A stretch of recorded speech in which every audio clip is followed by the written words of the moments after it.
আসসালামু আলাইকুম দর্শক, আপনি অপরিচিত ব্যক্তির নাম কি এবং তার Facebook ID, WhatsApp, imo ID আপনি বের করে দেখতে পারবেন। এটা আপনার কাছে বিশ্বাস মনে হচ্ছে না, তাই না? আপনার কাছে ফেক মনে হচ্ছে। তো দেখেন, আমি আপনাদের এখানে দেখাই। তো দেখেন, আমি যে কোনো একটা অপরিচিত ব্যক্তির নাম্বার এখানে দিলাম, তারপর উপরে সার্চ বারে ক্লিক করে সার্চ করে দিচ্ছি। তারপর দেখেন সে ব্যক্তির নাম কি সেটা এখানে চলে এসেছে। তার নাম কি এমডি সায়েদুল, এবং দেখেন তার ফটো সহ চলে এসেছে। দর্শক, অবাক করার বিষয় না? তারপর উপরে দেখেন তার ফেসবুক এবং হোয়াটসঅ্যাপ অ্যাকাউন্ট সহ চলে এসেছে। যদি তার ইমো অ্যাকাউন্ট থাকতো তাহলে সেটাও এখানে আসতো। আমি যদি এখন ফেসবুকে ক্লিক করি তাহলে দেখেন তার ফেসবুক আইডিতে নিয়ে যাচ্ছে। দেখতে পাচ্ছেন তার ফেসবুক আইডি চলে এসেছে। তো আমি যদি এখন তার হোয়াটসঅ্যাপ অ্যাকাউন্ট দেখতে চাই তাহলে ব্যাকে এসে আমি হোয়াটসঅ্যাপের উপর ক্লিক করছি। তো দেখেন তার হোয়াটসঅ্যাপ অ্যাকাউন্ট চলে এসেছে। তো এই প্রসেসটি কিভাবে করবেন সম্পূর্ণভাবে আজকে আমার এই ভিডিওতে দেখিয়ে দিচ্ছি। তো শুরু করা যাক আজকে আমাদের এই ভিডিওটি। তো তার আগে আপনাদের কাছে ছোট্ট একটি রিকোয়েস্ট, যদি আপনি আমার চ্যানেলের নতুন দর্শক হয়ে থাকেন তাহলে অবশ্যই আমার চ্যানেলটি সাবস্ক্রাইব করতে বলবেন না এরকম গুরুত্বপূর্ণ ভিডিও পেতে। আর যারা অলরেডি সাবস্ক্রাইব করেছেন তাদেরকে থ্যাংক ইউ সো মাচ। তো আর বেশি কথা না বাড়িয়ে চলুন শুরু করি আজকে আমাদের মূল ভিডিওটি।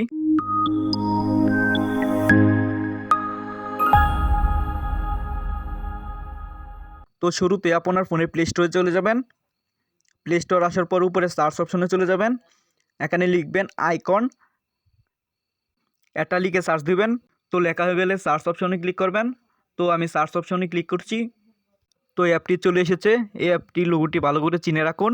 তো দেখেন এই অ্যাপটি 50 মিলিয়ন লোকে ডাউনলোড করছে। তো কতটা ডিমান্ড। তারপর ইনস্টলে ক্লিক করবেন। ইনস্টল হতে একটু লোডিং হচ্ছে। তো ইনস্টল হয়ে গেলে তারপর ওপেনে ক্লিক করবেন। তারপর দেখতে পাচ্ছেন একটা ইন্টারফেসে নিয়ে আসছে। তারপর নিচে দেখতে পাচ্ছেন গেট স্টার্টেড। তো এখানে ক্লিক করবেন। তারপর পারমিশন চাইবে, তো পারমিশন দিয়ে দিবেন। তো কন্টিনিউতে ক্লিক করবেন। তারপর আবারও এখানে পারমিশন চাচ্ছে। তো এখানে দুটোতে পারমিশন দিয়ে তারপর আবার কন্টিনিউতে ক্লিক করছি। তো তারপর এখানে আপনার ফোন নাম্বার দিবেন। তো এখানে আমারটা আমি দিয়ে দিচ্ছি। তো তারপর কন্টিনিউতে ক্লিক করছি। তারপরে এই নাম্বারে একটি কোড যাবে। যদি ফোনে থাকে সিম তাহলে অটোমেটিক নিয়ে নিবে। আর যদি ফোনে যদি না থাকে, অন্য ফোনে থাকে, তাহলে ওই ফোনে কোড যাবে। তারপর ওইখান থেকে আপনি দিয়ে দিবেন। তারপর দিস মিতে ক্লিক করছি। একটু লোডিং হচ্ছে, অপেক্ষা করেন। তারপর একটি ইন্টারফেসে নিয়ে আসছে। তো এই ইন্টারফেসে আসার পর নিচে দেখতে পাচ্ছেন ডট ডট আইকন। তো এখানে ক্লিক করবেন। তো এখানে আপনি অপরিচিত ব্যক্তির নাম্বারটা দিবেন। তো আমি ওইটাই দিয়ে দিচ্ছি। তো নাম্বার তোলা হয়ে গেলে উপরের দিকে দেখতে পাচ্ছেন সার্চ অপশন। তো অনেক সময় নিচের দিকে থাকতে পারে। তো এখানে ক্লিক করবেন। তো আমি সার্চ অপশনে ক্লিক করছি।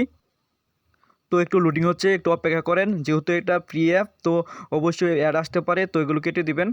তো দেখেন এই নাম্বারে ব্যক্তির নাম কি চলে এসেছে। নাম হচ্ছে এমডি সায়াদুল, এবং সাথে দেখেন তার ফটো সহ চলে এসেছে।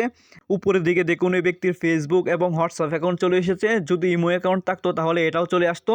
তো আমি এখন এই ব্যক্তির ফেসবুক আইডি দেখতে চাই, তাই আমি ফেসবুক আইডির উপর ক্লিক করছি। তো দেখেন এই ব্যক্তির ফেসবুক আইডি চলে এসেছে। তো এখন যদি আপনি যদি হোয়াটসঅ্যাপ অ্যাকাউন্ট দেখতে চান তাহলে ব্যাকে আসবেন। ব্যাকে এসে তারপর হোয়াটসঅ্যাপের উপর ক্লিক করবেন। তো দেখেন এই ব্যক্তির হোয়াটসঅ্যাপ অ্যাকাউন্ট চলে এসেছে। তো দেখতে পাচ্ছেন। তো এখানে আরেকটি কথা আপনাদের বলি, এখানে সব নাম্বারে চার্জ দিলে আসবে না, 100%-তে 80%-এ চলে আসে। তো এখন আপনাদের বলি এগুলো কিভাবে কাজ করে। আপনি যখন এই অ্যাপে ফোন নাম্বার দিয়ে সার্চ করে দেখেন, তখন ওই নাম্বার অনুসারে তাদের সার্ভারে তারা অ্যানালিসিস করে দেখে যে ওই নাম্বারে কোনো ফেসবুক আইডি, হোয়াটসঅ্যাপ অ্যাকাউন্ট বা ইমো আইডি আছে কিনা, বা অন্য কোনো অ্যাকাউন্ট আছে কিনা। যদি থাকে তাহলে অ্যাকাউন্ট সহ এবং তাদের নাম্বার এবং পিকচার সহ চলে আসবে।